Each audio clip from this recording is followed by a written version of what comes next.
Welcome to Almost Here, Round the Corner Future Technology podcast with Richard Jacobs. Future technologies poised to transform our lives for better or worse are the focus of this podcast. Almost here means these technologies are now here and starting to be used, or just around the corner, from Bitcoin to artificial intelligence, 3D printing, blockchain, virtual reality, and more. Hello, everyone, and welcome to Future Tech Podcast. I'm your host, Juliette Lamar, and joining us today is Paul Marek. He is the CEO and founder at medata.io. Welcome, Paul. Thank you for having me. Absolutely. Such an exciting product that you have here. Why don't you give our listeners a little insight into what it is and how it all works? Okay, so medata.io is essentially what we call a personal data ownership platform. And that allows people to take ownership of their personal data, but it has two main value propositions attached to it. There's the ability to put privacy control on your data, and then the other aspect is the ability to earn the value or extract the value out of your data, so earn money on your data. That sounds good to me because there's so many companies out there that are using our data, and yes, we've opted in, but it'd be nice if we got paid for what essentially is generating income for them. Exactly. Essentially, what these companies are using our data for is to advertise to us, and so they are being paid for our time and attention to look at ads on their platform that our data points us to, or points to the ads that we should see. We feel that you should be paid for your time and attention to look at those ads and be matched through your data. But the key to it is taking control and privacy of your data so that nobody actually ever sees the data, just the insights that point to you, that match you with others, that match you with people who are looking for insights from, because ultimately that's what the data consumers, like the brands and advertisers, that's what they're looking for. They don't want data, they want insights from data. But of course, they've got all the concerns now with regard to especially the new regulations in California, the Consumer Privacy Act in California, that allows people to have ownership of their data. So now there's concerns about warehousing the data and how you collect the data. So if somebody else can hold the data and these companies can still get the insights and you get paid for providing essentially access to those insights through your data, then it's a win-win for everyone. Absolutely. And seems to me like a no-brainer in how it should actually work. Well, it's funny you say that because I actually had what has evolved into this idea back in 1993 when I first heard of the internet. And I thought, wow, there's finally a way for people to gather together as a collective voice to start to hold companies accountable, organizations, that sort of thing, you know. And I felt what was missing is the ability to organize and it never really happened. I saw to it with things like Yelp and TripAdvisor, where, that's where a lot of us go to get feedback from each other to learn about what it is that we should purchase. But that's the extent that it got. It never really got picked up as a way for us to truly organize. I mean, of course, the major social platforms have been used for people to do that, and we've seen that a number of times over the years. But ultimately, that's not what they were designed for. That's what they got used for. What we tried to do at the time was develop an idea platform that allows people to aggregate around an idea, movement, and start to organize and execute on it. So actually, back in the 90s, back in the day, I registered a domain name. It was called hypergripe.com, where you could hype something or gripe about it, just as a way to get it out there. But then it evolved into a company called Mover, MUUVER, that essentially we saw there was new ways.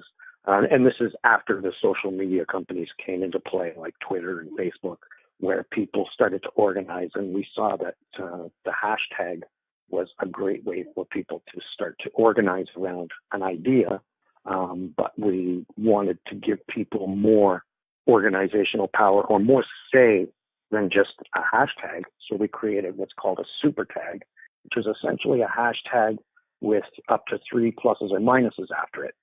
So you could say how much you like or dislike whatever it is that you're talking about, and allowed us to aggregate that data from one to create a score for product or idea. So you would say like hashtag Mac plus plus plus or hashtag Big Mac minus minus minus, which all gets aggregated into a score so that everybody can see an actual consumer sentiment score toward anything, essentially. And what happened from that was I started to see that we're collecting some pretty sensitive information about people when they start to tell us what they like and dislike.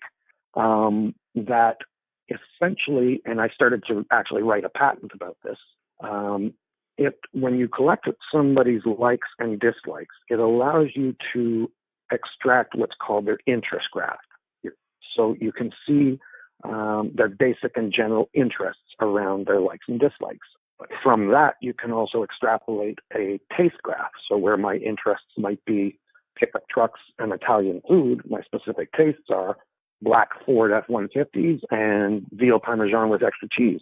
And from those two things, along with your sentiment graph, we can put together a psychographic profile that with all that data, we plug it into an artificial intelligence and it knows what you're going to buy for the next 2 weeks before you know what you're going to buy. So it started to get pretty scary. And I thought, there is no way anybody, I wouldn't even do this. So I quickly realized that the only solution really was to start to give people control of their data, and that it was this idea of by giving people control of the data and allowing them to extrapolate the value out of it, then it's a win-win for everybody, because ultimately it's the consumers of the data that are willing to pay the consumers, producers of the data. So it all works out in the end, as long as there's ownership of the data by the consumer.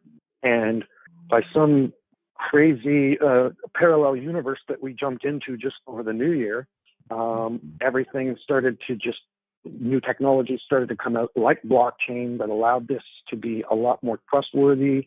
And then in March, the whole Facebook Cambridge Analytica scandal happened, and that just blew the lid off of this, where now personal data ownership is actually a budding new industry. I'd say that has many competitors that are approaching it from different angles, but we're taking a more privacy-based angle, that because a lot of companies recognize that if you do aggregate your data, you can sell it.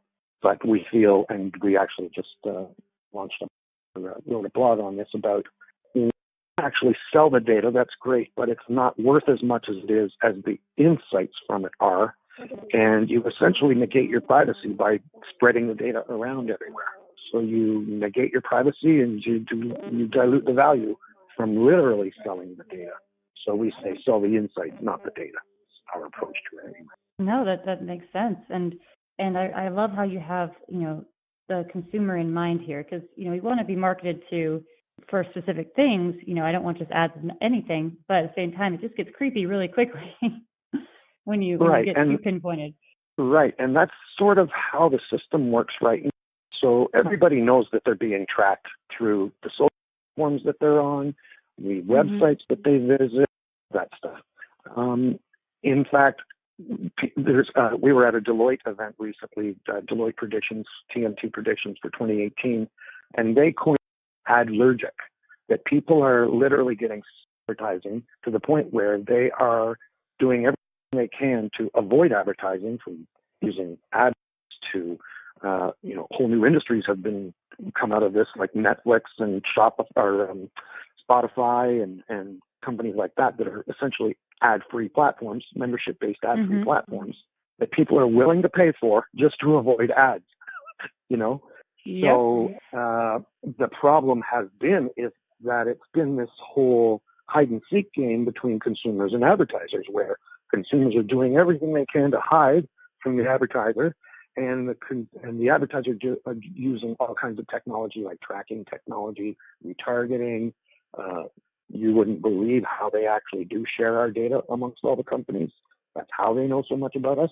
And it's essentially it's that data that's out there about you that they're getting all this fragmented insights from because it's in so many different forms, so many different formats. It's not that accurate. Now, typically how it's done, it's called natural language processing, NLP. And so what they do is they form a data set about all your, we'll call data points. So all of your demographic information and stuff like that. And then they use natural language processing to try and figure out your sentiment based on scores of certain to figure out, do you like things or dislike them? And that has its inaccuracies because the algorithms have to be figuring out things like humor and sarcasms or even slang. So whereas some younger generations might say, you know, that car is sick, the algorithm would see something's wrong with the car, not that it's an awesome car. So that's what sort of the problem that we're trying to solve in twofold is now with super tags. It's not broken, fragmented, out there spying that's being done on you. You are explicitly saying, this is what I think about this and how much I think about it. And it can be done on any platform. Wherever there's hashtags, you can use a super tag. And we are the personal data ownership platform for you. Basically just sign up, connect your social accounts, and you've seen it. And this is actually how the Cambridge Analytica thing happened, was through those connect with Facebook buttons, connect with Twitter, you know, those what are called OAuth buttons that you can join many websites for. The initial intention was just to allow you to easily create an account. But through the data APIs, the developer APIs at Facebook and Twitter, you can, as the developer of that app, request to get almost all the data on that person available. And that's essentially what Cambridge Analytica did. But they didn't do it, actually. It's another company that did it, that it got sold to Cambridge Analytica. But it's that principle of just connecting your accounts anywhere you're going to use super tags, that we can then just look at your feed, and if it's got a super tag in it, we aggregate the vote into the score for that item, whatever it might be. And you have some really I'm sort of great... rambling on all over the place, but there's a lot to it, and that's what people and just to get to, you know, the focus of what your podcast is about is the future tech. Where this can lead to is where it gets really exciting. This is just the immediate stuff that we're talking about. But when we look at what the potential blockchain and AI in the future come out of personal data, what are called virtual agents. In fact, we just made an agreement with Dr. Anne Kavoukian, who is the former Privacy Commissioner of Ontario in Canada. And she is actually the creator of the 7 Principles of Privacy by Design. And after seeing what we're doing, we just naturally thought that's the way it should, and essentially built our platform following those 7 principles. And from that, yes. So essentially, this was leading to personal data ownership side of things, is that, the future, these personal virtual agents. That's right. My apologies. So in the future, you can have a virtual agent act on your behalf out there anywhere. And there's multiple virtual agents that you might have. One is your privacy agent. So right now, it doesn't make sense to have to go to 200 different platforms and agree to 200 different terms of use and privacy policies that you'll never read. And it would take hundreds of hours to read, even if you did, and you wouldn't understand them if you did read them. But by setting your privacy controls in one place, it allows an agent to act on your behalf where those platforms adhere to the privacy settings within that agent, essentially. That's just one thing. Your what's called a decentralized ID, an identification system that can be used anywhere. So no more usernames and passwords. Essentially your connection to the internet that has access to your data knows it's you. I know that's getting out there for conceptual wise, but essentially by you owning all your data, there is no better identifier that this is you. Mm-hmm. And with blockchain, there's a lot of people working on this right now. In fact, there's a number of companies at the Decentralized Identification Foundation that are working on a standardized protocol that allows a multitude of these different blockchains and standard stack platforms to start to utilize this our decentralized identification system. So it starts to take your privacy into account. Like, if a bouncer at a bar needs to verify your age, he shouldn't get the address as well or any other personal information. So should let him know that, yes, you are of age, period. They need to know. So it has further reaching implications in those directions. But on the commercial side of things, you're also looking at a virtual agent that can go out and buy things for you, act on your behalf, try to get the best deals for you for things that you need, that it knows you're going to need, because it's your personal assistant as well. And then it can also have an arm that is an agent that helps extrapolate the most value out of your data that it can, by providing insights to certain companies that are within the realm of your privacy settings of your privacy agent. So it has in the future huge implications that I think start to steer us away from what we're starting to see as a 1984 culture right now, or a Big Brother culture, to a more decentralized, power to the people type of future that, simply taking control of your data can help. No, absolutely. So how would you sign up for Me Data? What do the steps take to sign up? How can you get started, and what are some things? Yeah, go ahead. So right now, we've been working on a number of what are called MVPs. What we're finding from our initial user testing, and is that I'm sure you can imagine, just from what I talked about here, that how complex this can get. And we're finding that you can't launch a platform with that level of complexity to somebody in the very beginning, because they're just going to get baffled and won't know where to begin. Revamping our approach, and also taking consideration the time it's taking blockchain to mature, and looking at the number of different approaches that people are taking to personal data ownership. In fact, Sir Tim Berners-Lee, the inventor of the internet, has recently stated in the last few years that the number one problem with the internet is that we've lost control of our personal data. And now he's working on a project with MIT called solid.mit.edu. And it's a protocol for personal data. So before we jump, waist deep into it, we're looking at what all the potential technologies are out there. And to get to your question about, how can you sign up? We're looking for alpha testers right now, so you can go to mydata.io, midata.io, and pre-register there. And we're going to be allowing a number of our initial pre-registrations at our MVP and our alpha product to help us testing, and basically to get some data in the system before we actually launch it as a beta product. So we're going to be launching our alpha hopefully in the next month or two. So we're asking people to please come and pre-register, and we'll be sending out the alpha registration shortly. And we've got some exciting ways for people to start entering data without getting too scary. Hopefully, anyway. Exactly. I think and that's what it's really ultimately going to take, is that people just, and that's sort of the problem with where we're at as an industry right now, is people don't even know this is possible. It's just blockchain and these new regulations like GDPR and the CCPA that basically give ownership of the data back to the people. So I want to thank Facebook. Yeah, and what Facebook's been doing for this whole industry has been amazing as well, but it's unfortunate that it's happening to people. But I think, we all need to recognize that the internet is still way in its infancy. It's 25 years old, but do we call a 25-year-old mature? I think, no. Yeah, there's a that can come out of this. That in the initial stages, of course, it was a commercialized form for people to use, and we got social media out of it, which I think is great. I don't think people should delete Facebook. I really like Facebook. I think it just needs to be fixed.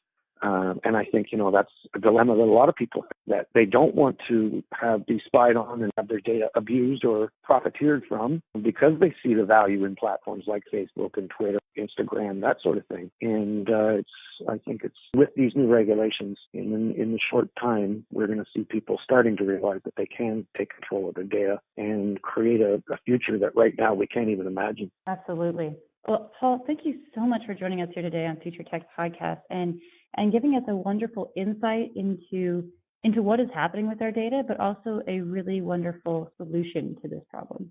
Thank you. Thanks for having me. Absolutely. That is Paul Marek. He is the CEO and founder at midata.io. That's midata.io. Check them out. Thank you all so much for joining us here today on Future Tech Podcast. I'm Juliette Lamar, your host. You have been listening to Almost Here, Around the Corner Future Technology Podcast with Richard Jacobs. Subscribe to this podcast, post a review to discover more future technologies that are poised to transform our lives for better or worse, such as Bitcoin, artificial intelligence, 3D printing, blockchain, virtual reality, and more.